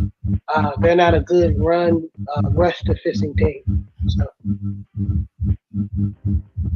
Okay. I agree. I think now our secondary has not done good with especially guarding featured wide receivers, especially if you have 2 of them in the wide receiver core. Thank you for muting. A la the Bengals with Jamar Chase and T. Higgins, and now we last week we had a rough time trying to guard Scary Terry. Now we got to worry about Mike Evans and what's the boy name, number 14 for the Bucks? I'm blanking on his name, but he's having a good year as well. Chris Godwin. So he ran all over the Saints last week, all over. Thank you, Lunch Break Hot Take Godwin. So if we can try to bottle them, because Brandon Stevens been getting beat. Now the thing that frustrates me with Brandon Stevens, all he has to do is turn his head around, and he can intercept or, at least knock the ball down if you know where the ball coming from. What he does is he wait till the ball gets there, then he try to attack the hands of the wide receiver. You know what I mean? And a lot of people say, well, he ain't skilled. I don't want to hear that. This dude is an athlete. Somebody to teach him how to turn his head around. Now, he'll be good, man. I'm proud of his growth, but now he needs to play a little bit better, man, because he's getting picked on. A lot of teams know he's the one of the weakest corners in our secondary. Not saying he's bad, but he's giving up a lot of yards. He's giving up a lot of yards, man. And if Brandon Stevens can play better, and Eddie Jackson has been playing. I don't even know why we signed him, to be honest with you. I know he was a Pro Bowler back in when he was younger and everything, but he's been getting caught out of position. Him and Marcus Williams, they're not playing up to their standards, man. So if our secondary plays better, and then on top of that, our offense plays good with Derrick Henry, Lamar Jackson making good decisions, we will win tomorrow. It doesn't matter what Tampa Bay does. Now, from a receiver standpoint, who do you think poses a bigger threat, Chris Godwin or Mike Evans? Can I be honest with you, Chris Godwin? Because I believe we have the wide receivers. You mean the defensive backs? Yeah, sorry. The defensive backs that can basically keep up with Mike Evans. He's a bigger wide receiver, even though you can just throw it. He's the type of receiver you just throw it up and he'll catch it in traffic, and he's strong. But I think we have people like Brandon Stevens. I think actually, contrary to belief, I think that's actually a good matchup for Brandon. But wide receivers like Scary Terry McLaurin, and Chris Godwin is a nightmare. Speed guys, right? Yeah, speed guys, and they got a little size to them. Speed guys, they got a little size to them, a la Jamar Chase. Yeah, well, hopefully y'all tackle much better than we did last Sunday, because Chris Godwin, a couple instances, he's stiff arming people, he's running over people, and I'm like, man, this dude he's not a running back. And the two running backs that they played, like I said, they look like Derrick Henry and Leonard Fournette last Sunday. So the Saints, they can stop a nosebleed. I mean, the Bucs jumped out 17-0.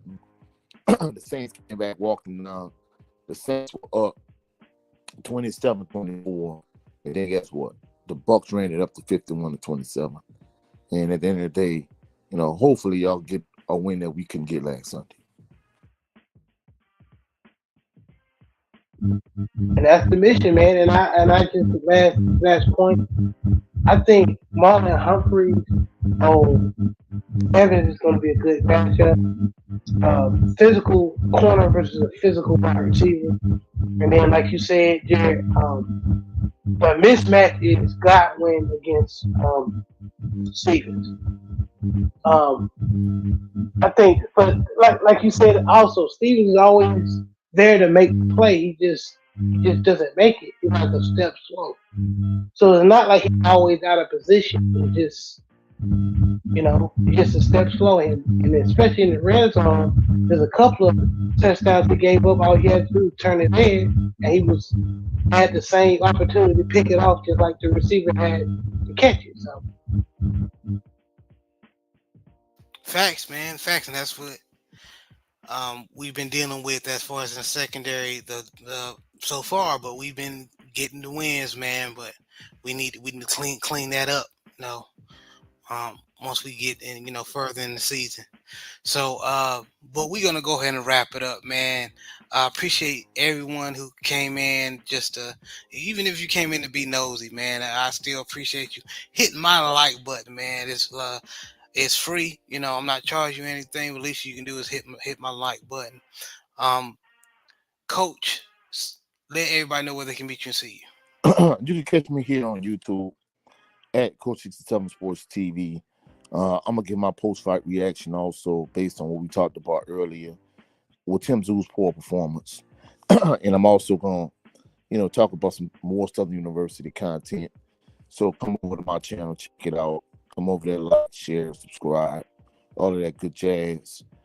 Catch y'all on the rebound. Y'all have a blessed, phenomenal evening, blessed, phenomenal work week. Catch y'all next weekend, same time, same channel. Peace and blessings. Yes, sir. Yes, sir. Go support the brother. JB, appreciate you always supporting and and being there behind closed doors. Any last words you want to say? Man, y'all have a great rest of Sunday and great, fantastic work week. And we'll see you next Sunday. All right. This was another installment of the Southern Baller Show. Y'all have a blessed day.